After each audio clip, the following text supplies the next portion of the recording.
Welcome to PCM coaching centre.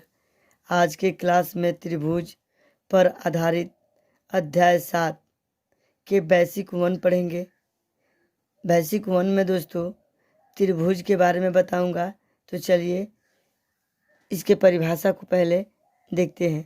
त्रिभुज 3 भुजाओं से घिरी हुई आकृति को त्रिभुज कहते हैं। त्रिभुज को संकेत में ये त्रिभुज के चिन्ह दोस्तों द्वारा सूचित किया जाता है। कोण और भुजा के विचार से त्रिभुज निम्नलिखित 3 प्रकार के होते हैं। ठीक है दोस्तों, तो पहला देखिए ए नंबर में भुजा के विचार से त्रिभुज के प्रकार। ठीक है दोस्तों, तो देखिए भुजा के विचार से त्रिभुज निम्नलिखित 3 प्रकार के होते हैं।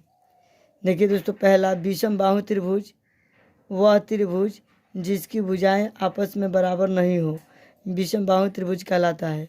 ठीक है दोस्तों, इसके जो तथ्य होंगे हम नोट में करके आपको बता देंगे। ठीक है दोस्तों, अब देखिए दूसरा नंबर में समद्विबाहु त्रिभुज, वह त्रिभुज जिसकी 2 भुजाएं आपस में बराबर हो समद्विबाहु त्रिभुज कहलाता है।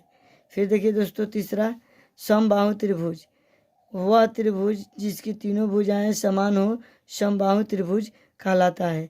ये तो हमारा दोस्तों भुजा के आधार पर हुआ।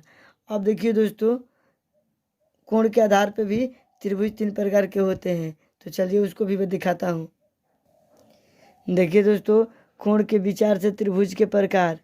कोण के विचार से त्रिभुज निम्नलिखित 3 प्रकार के होते हैं। ये देखिए दोस्तों, पहला न्यून कोण, जिस त्रिभुज का प्रत्येक कोण 90 डिग्री से छोटा हो उसे न्यून कोण त्रिभुज कहते हैं। ठीक है दोस्तों, समकोण त्रिभुज, राइट एंगल ट्रायंगल।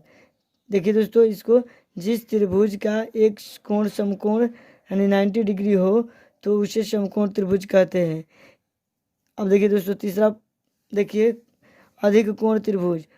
देखिए जिस त्रिभुज का एक कोण 90 डिग्री से बड़ा हो तो उसे अधिक कोण त्रिभुज कहते हैं दोस्तों। अब देखिए दोस्तों, जितना भी अभी त्रिभुज बताया, त्रिभुज के परिभाषा और त्रिभुज भुजा के आधार पर और कोण के आधार पर मैंने अभी ऊपर बताया। इन सब के लिए नोट भी देख लीजिए। कुछ मुख्य बातें होता है जो हम सब बच्चों को जानना बहुत ज़रूरी होता है। तो देखिए दोस्तों, त्रिभुज के तीनों कोणों का योगफल यानी योग 180 डिग्री होता है। कोई सा भी त्रिभुज मतलब कि 3 भुजाओं से आकृति घिरी हुई होती है तो उसका तीनों भुजाओं का योग कितना होता है दोस्तों? 180 डिग्री। दूसरा पॉइंट देखिए दोस्तों, समद्विबाहु त्रिभुज के आधार के कोण आपस में बराबर होते हैं और बराबर कोण के सामने की भुजाएं भी बराबर होती है। ठीक है दोस्तों, तो समद्विबाहु त्रिभुज के आधार पर के कोण आपस में बराबर होते हैं, मतलब कि जो आधार पर समद्विबाहु त्रिभुज के 2 भुजा आपस में बराबर होती है, आधार पर जो कोण बनता है इस तरह दोस्तों देखिए ये एक समद्विबाहु त्रिभुज हुआ। ये भुजा और ये भुजा आपस में क्या है? बराबर है। ये मान लीजिए बराबर नहीं है तो ये दोनों बराबर है ना, तो ये आधार पर का कोण क्या होता है दोस्तों? आपस में बराबर होता है। चलिए अब तीसरा पॉइंट देखिए, किसी भी त्रिभुज में एक से अधिक कोण नहीं होता है तथा किसी भी त्रिभुज में एक से अधिक समकोण भी नहीं होता है दोस्तों, क्योंकि त्रिभुज के तीनों कोणों का मान 180 डिग्री होता है और अधिक कोण का मान 90 डिग्री से बड़ा होता है। तो अगर दोस्तों अधिक कोण का मान 90 डिग्री से बड़ा हो जाएगा तो 2 न्यून कोण ही हमको प्राप्त होगा। इसीलिए किसी भी त्रिभुज में अधिक कोण एक ही होता है। ठीक है दोस्तों, और समकोण भी एक ही होता है।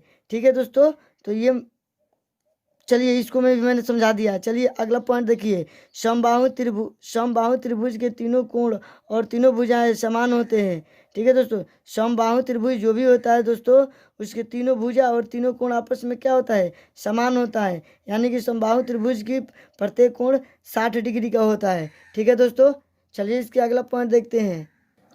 देखिए समबाहु त्रिभुज के प्रत्येक कोण 60 डिग्री का होता है, यहाँ पर लिख दिया हूँ ना दोस्तों। अब देखिए छठा पॉइंट, किसी त्रिभुज की 2 भुजाओं का योग तीसरी भुजा से बड़ा होता है। ठीक है दोस्तों, किसी भी त्रिभुज की 2 भुजाओं का योग तीसरी भुजा से बड़ा होता है। चलिए अब देखिए, समकोण त्रिभुज के कर्ण के वर्ग लंब के वर्ग और आधार के वर्ग के योग के बराबर होता है। अर्थात देखिए दोस्तों, अथवा कर्ण स्क्वायर बराबर लंब स्क्वायर प्लस आधार स्क्वायर। ये पाइथागोरस जी ने एक ट्रिक दिया था, उसी के आधार पर ये होता है। ठीक है दोस्तों, ये केवल समकोण त्रिभुज में ही होता है। ठीक है दोस्तों, चलिए 8वां पॉइंट देखिए, समद्विबाहु समकोण त्रिभुज का प्रत्येक न्यून कोण 45 डिग्री का होता है। ठीक है दोस्तों, प्रत्येक न्यून कोण 45 डिग्री का ही होता है। अब देखिए तीसरा अगला पॉइंट, समकोण त्रिभुज के दो न्यून कोणों का योग 90 डिग्री होता है। ठीक है दोस्तों, अब देखिए 10वां पॉइंट, यदि किसी त्रिभुज की एक भुजा, ये उसकी आकृति है दोस्तों, बढ़ाई जाए तो बहिष्कोण सामने के दो अंतः कोणों के योग के बराबर होता है। अर्थात देखिए दोस्तों, कोण ए सी डी, बहिष्कोण ए सी डी है ना ये दोस्तों, कोण बी ए सी आप प्लस ए बी सी, मतलब कि ये कोण और ये कोण दोनों सुदूर अंतःकोण के योग के बराबर होते हैं। ये बाहर वाला कोण, इसी को बहिष्कोण कहते हैं। त्रिभुज में ऐसी आकृति दिखाई दे तो ये बहिष्कोण होती है दोस्तों। अब बहिष्कोण सुदूर अंतःकोणों के योग के क्या होता है दोस्तों, बराबर होता है।